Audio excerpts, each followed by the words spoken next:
Les rencontres de Cannes, vous le savez, pour cette 12e édition, retrouvent un certain nombre de personnalités. Éric de Montgolfier en est une. Bonjour Éric de Montgolfier. Bonjour. Vous venez régulièrement aux rencontres de Cannes. Vous êtes magistrat honoraire, on vous a tous connus notamment dans les années 90. Vous intervenez régulièrement pour remettre un peu d'ordre finalement dans un certain nombre de débats. Et c'est vrai que là, pendant 2 jours, on a beaucoup parlé de la confiance dans les médias, la confiance dans le personnel politique. Et finalement, on termine ces rencontres de Cannes autour de la confiance dans les valeurs républicaines. Est-ce que finalement, ce questionnement presque incessant depuis un certain nombre d'années sur les valeurs républicaines, c'est pas aussi quelque chose qui nous dit finalement qu'elles n'existent peut-être pratiquement plus dans notre société? À force de parler de la confiance, on finit par se demander s'il en reste encore un peu. Il doit en rester encore un peu puisqu'on en parle. Enfin, j'ai assez confiance dans les mots et dans mes concitoyens pour l'espérer. Non, ce qui me trouble dans ce discours sur la confiance, c'est qu'on la réclame. Je ne suis pas certain qu'on la porte. Et je crois que la République, c'est une rencontre de confiance, en fait. La confiance qu'on va donner à ceux que l'on va élire, et en échange de quoi nous avons confiance dans ce qu'ils vont nous restituer conformément aux valeurs de la République. C'est un peu le sentiment que l'on a. Les Français aiment la politique, les Français se mobilisent, par exemple, lorsqu'il faut aller voter. Ils font confiance, finalement, à un discours politique. Par contre, en retour, ils sont très déçus. Donc, finalement, c'est peut-être pas la majorité des citoyens qui posent un certain nombre de problèmes, mais peut-être un personnel politique qui ne répond pas à la promesse républicaine. Voilà, je crois que c'est ça, aujourd'hui, l'absence de confiance. C'est pas dans les valeurs de la République. On peut... Si les circonstances sont des circonstances relativement neutres, en tous les cas, si on s'écarte des peurs que provoque le danger imminent, on arrive à se mettre d'accord sur l'essentiel, je crois. Il y a des débats où on arrive facilement à se rencontrer. En même temps, ces valeurs, elles sont portées. Elles sont portées par le citoyen d'abord, sans doute, parce que je crois que c'est essentiel de rappeler que la République, c'est une République de citoyens et pas une République de responsables. On a tous une responsabilité dans la société dans laquelle nous vivons. Être citoyen, c'est ça. C'est s'emparer de la vie publique. On ne peut pas la déléguer. C'est pourtant ce que l'on fait. Et comme on est vite déçu, et très vite déçu, c'est le problème des vieux peuples avec de jeunes démocraties, on sort les revolvers et on s'en prend à qui? Aux autres, en oubliant de s'en prendre à nous-mêmes qui les avons choisis. C'est ça qui ne va plus aujourd'hui. Moi, c'est ce qui affecte ma confiance, non pas dans la République, mais dans le système démocratique tel qu'il se présente, tel qu'il s'incarne, à travers d'une part des élus et d'autre part des citoyens qui pratiquent un peu le système de Ponce Pilate. Vous savez, je l'ai élu, je m'en lave les mains, quitte à le dégager si ce qu'il fait ne me convient pas. La démocratie consiste à aller voter le jour de l'élection et puis de se dire j'attends la prochaine convocation et puis je ne participe plus, je ne suis plus dans la vigilance pour justement essayer de comprendre où va cette confiance, comment fait-on avec la confiance que nous avons donnée aux élus. Il n'y a pas de démocratie passive. Voilà. Alors précisément, c'est sans doute le travail aujourd'hui de la nôtre, c'est qu'une fois de temps en temps, quand on nous appelle aux urnes, on y va plus ou moins vigoureusement, avec de bonnes idées, parfois de mauvaises, et après on attend. On regarde, on discute, les sondages viennent épuiser nos colères, les cotes de popularité descendent, montent, et il semble que ça suffise. Mais non, ça ne veut pas suffire. Et on comprend aujourd'hui l'insatisfaction générale qui monte, parce que précisément, nous ne sommes plus de véritables acteurs de cette démocratie.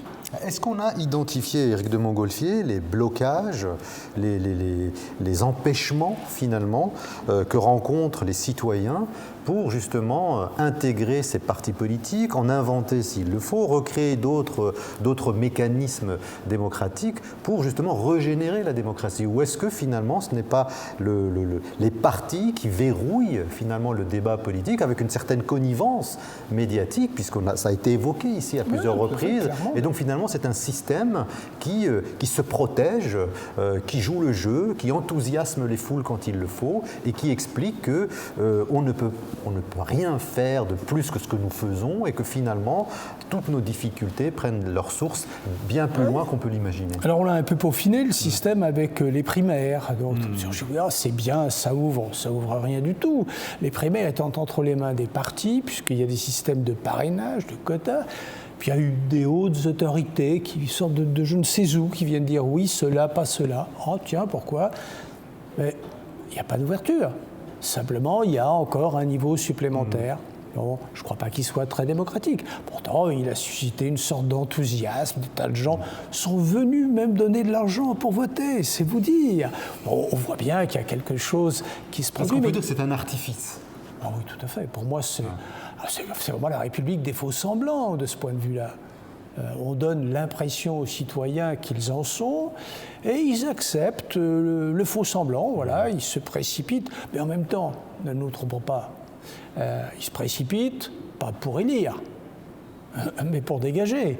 On l'a bien vu aux primaires de la droite et je crains que ce soit la même chose aux primaires de la gauche. Ça voudrait dire qu'en France, la démocratie, c'est pas tellement un choix sur un projet pour l'avenir, pour un choix pour une idée, pour une vision, mais plutôt le choix de la sanction des gens qui sont en place. Est-ce qu'aujourd'hui on élit ou est-ce qu'on sanctionne?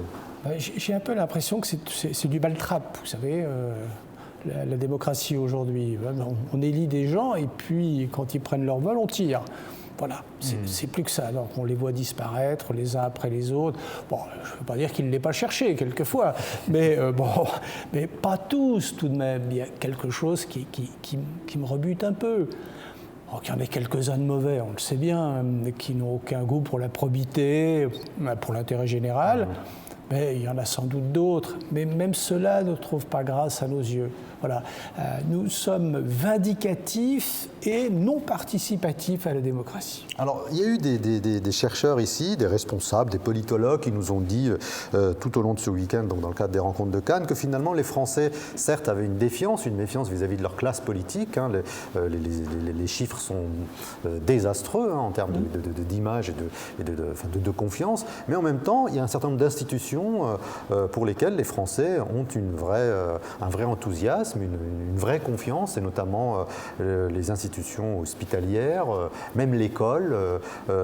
Qu'en est-il aujourd'hui, par exemple, de la justice et des citoyens? Est-ce que les citoyens français ont un goût particulier, en tout cas une confiance dans leur justice? Non, mais je crois qu'historiquement, ils n'ont jamais eu de goût pour la justice.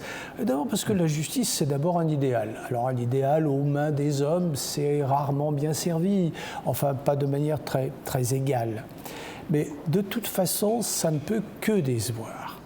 Ça va décevoir celui qui est condamné, il jugera être mal ou trop condamné. Ça va décevoir la victime parce qu'elle n'aura pas été reconnue ou mal rétribuée de son dommage, voilà, ou la condamnation, où il n'y aura pas eu de prison, etc. Voilà, j'ai acquis au cours de 40 ans de vie professionnelle l'idée que la justice ne pouvait pas apporter de satisfaction. Mais c'est pas ce qu'on lui demande d'apporter de la satisfaction, on lui demande d'apporter de la justice. Est-ce que la justice peut être satisfaisante? Moi, je ne le crois pas. Il faut une absolue certitude dans l'idéal pour l'accepter. Voilà. J'ai toujours dit aux uns et aux autres, vous aimez la justice? Est-ce que vous l'aimerez quand elle vous aura condamné? Si vous me répondez oui, je serai satisfait. En 40 ans, aucun ne m'a dit oui. Éric de Montgolfier, la dernière question. Vous venez de participer à cette table ronde autour donc, de la confiance et des valeurs républicaines. Le triptyque républicain, c'est la liberté, l'égalité et la fraternité. Selon vous, est-ce que ces trois mots sont encore un peu d'actualité? Ou en tout cas, quel est celui qui s'étend à s'effacer le plus aujourd'hui? C'est le dernier. Ce que je dis, c'est un problème de paresse. On a du mal à aller jusqu'au bout de la droite. Alors, ce que je proposerais volontiers, c'est qu'on renverse la devise de la République. Et par la fraternité. Si l'on commençait par la fraternité, parce que c'est sans doute ce qu'il y a de plus difficile à acquérir, de plus difficile à respecter. Oui, essayons, tenez, voilà, c'est une réforme constitutionnelle que je vous propose. Fraternité, liberté, égalité ou égalité, liberté. Ça, ce sont des notions relativement faciles à approcher. Fraternité, que d'abnégation il faut et que de l'amour de prochain il faut pour parvenir à la respecter. Merci beaucoup Éric de Montgolfier d'être venu juste après votre débat sur la confiance et les valeurs républicaines pour justement un peu partager avec nous, avec un court laps de temps, les enseignements que vous avez tirés de cette table ronde autour donc des valeurs républicaines. Merci beaucoup.